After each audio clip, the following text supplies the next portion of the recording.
ոչ մի բանի չպետք է վախենանք, որովհետև մեր շարժումը, մեր քայլերը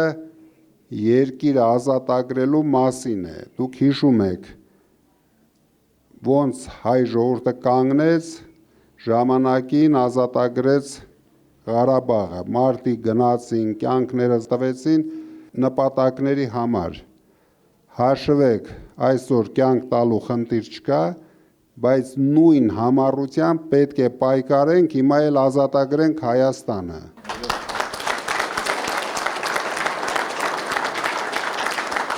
Եթե չազատագրենք, մեզ կառավարելու են ադրբեջանցիք։ Մարդիկ պետք է դա հասկանան։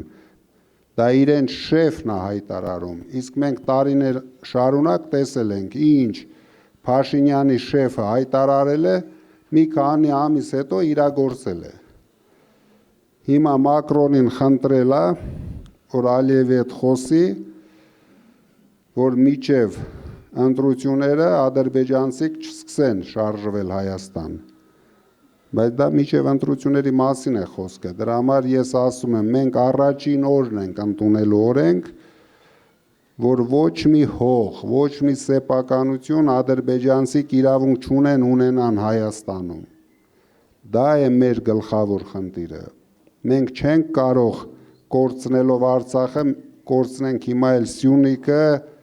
կհայտարարի արդեն 5-րդ հանրապետություն, մենք խաղաղ ենք ապրում, ու Սյունիքը դժբախտ դժգույն էր, դրա համար ճանապարհեցին գնաց։ Մենք չունենք դժբախտ եւ դժգույն ոչ մի տարածք,